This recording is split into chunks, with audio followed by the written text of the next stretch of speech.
Zeno-sama would say, "You! I don't like you. You shouldn't be here.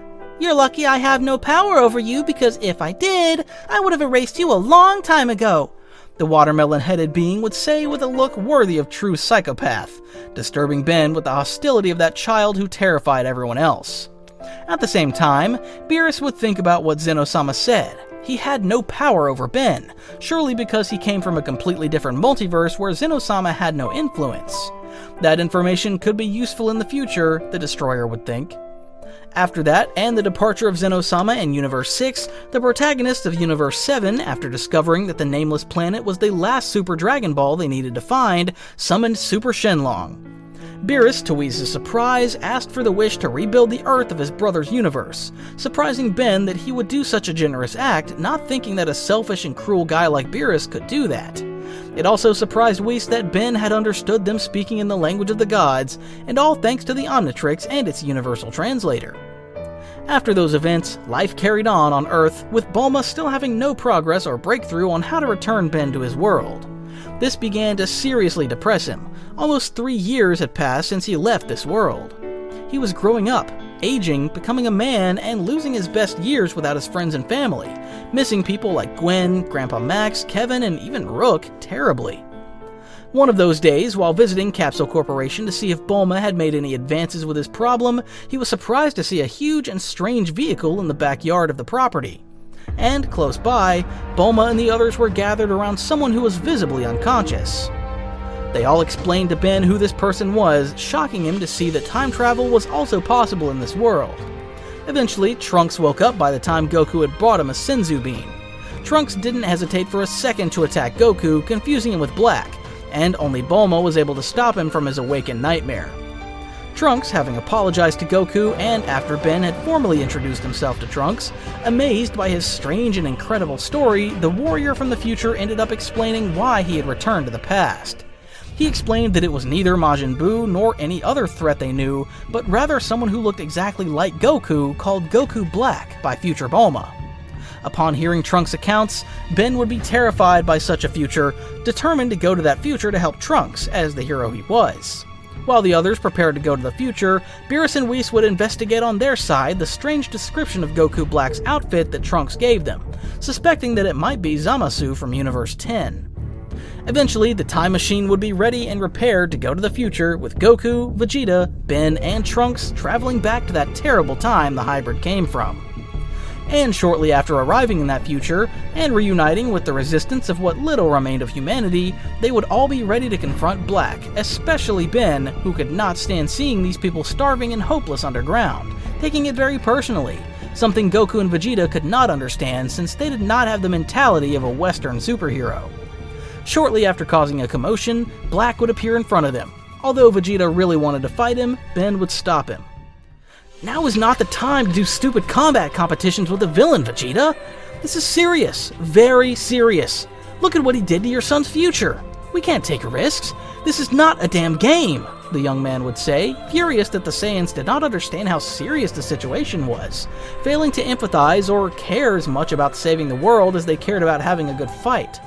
Ben would transform into Alien X, and before Black could say even a single sentence, Alien X would disintegrate Black instantly, killing him without any more fuss, no pity, or glory. This shocked and surprised Trunks, who still did not know what Ben was capable of. Now better understanding why he insisted so much on going to the future with them if his transformations were that powerful. "No! Damn mortal! What did you do?" Zamasu would arrive at the place, everyone recognizing him from the information Beerus gave them before they went to the future, that he was the one really behind all this. This enraged Ben even more that a god, a supposed god of creation above all else, could commit such an atrocity as almost wiping out humanity. Without hesitation, he tried to give Zamasu the same fate as Black, completely disintegrating him. But to everyone's surprise, for the first time since they had known Ben, Alien X encountered an obstacle, the obstacle that Zamasu was immortal. He had become immortal with the Super Dragon Balls, mocking Ben's pathetic attempt to finish him off just like Black. "So your undeserved immortality is the problem, eh? Well then, so be it."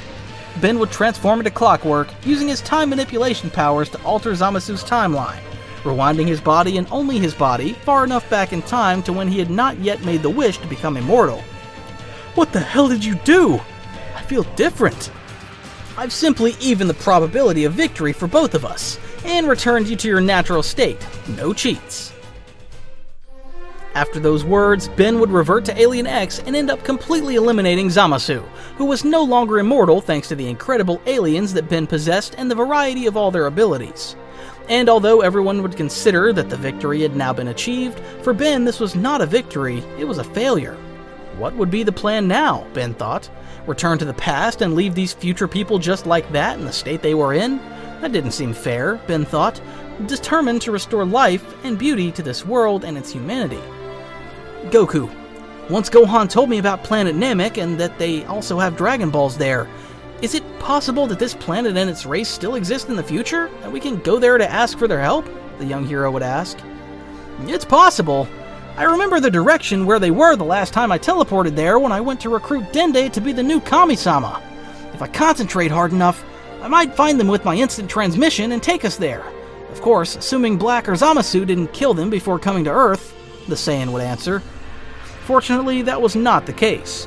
Black was so obsessed and determined to make the planet where Goku was raised suffer that he didn't think to first destroy the rest of the universe's planets.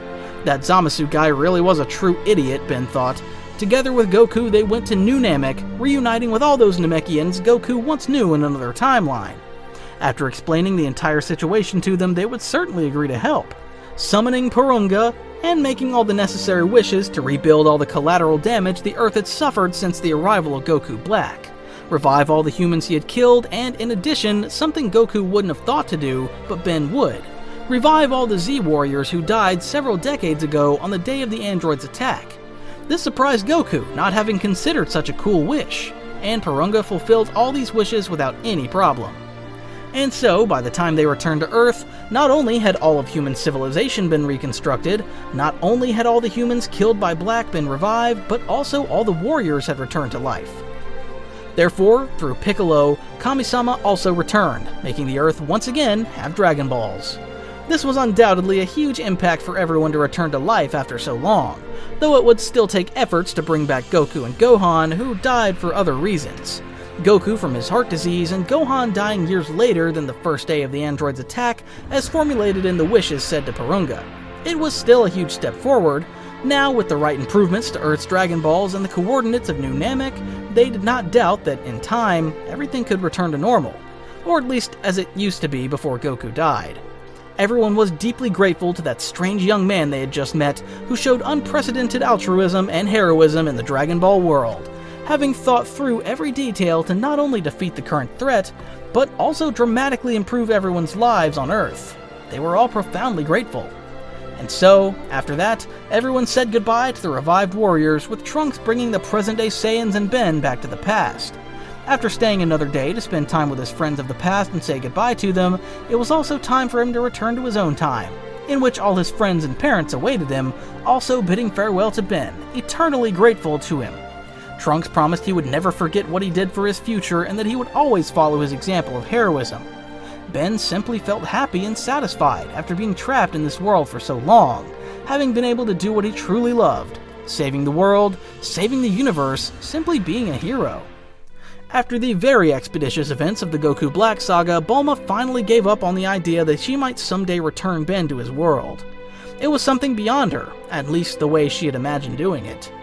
With the passage of time, Ben had more than enough opportunities to tell everyone all his adventures and stories, including Bulma, who paid special attention to the stories involving the era when Ben wore the Ultimatrix, an alternate Omnitrix partially created and modified by Albedo, an evil copy of Ben, ironically just like Goku Black, which had a feature of evolutionary functionality.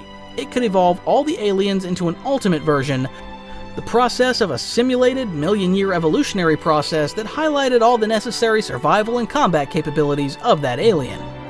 Bulma wondered if she could modify the current Omnitrix that Ben had to re-add that option, so that maybe if Ben activated the ultimate function with Alien X, he would evolve to such a high degree of divinity on the multiversal or even omniversal scales that he could recover his reality-altering powers and thus finally return to his original world. Normally, out of respect for Azimuth, Ben would be against letting someone else modify and alter the Omnitrix, especially after past mistakes like when he turned Kevin into a monster for wanting more power from the Omnitrix to defeat Vilgax, and much less going against the Omnitrix's original idea, a tool that would allow all beings in the universe to better understand each other by putting themselves in one another's shoes. But given the situation and the deep desperation Ben felt about returning to his world, he accepted that Bulma tried to reincorporate the ultimate function for use with Alien X. Although it would take several months to achieve, months during which each time the young man came to visit her, he would notice that she was becoming rounder and rounder, eventually revealing to the young man that she was pregnant with her second baby. He congratulated her on his excellent news, but it also depressed him even more, thinking again about his family, and Kale, wondering if perhaps by now they might have a child too, missing her deeply. One of those days, Goku would visit Capsule Corporation at the same time as Ben, since it turned out Bulma was the only one who could contact Whis directly, so he could take Goku to Beerus planet to train there and keep getting stronger. Bulma called Whis for Goku, with Vegeta refusing the proposal to go to Beerus' planet at that time, since his wife was about to give birth at any moment.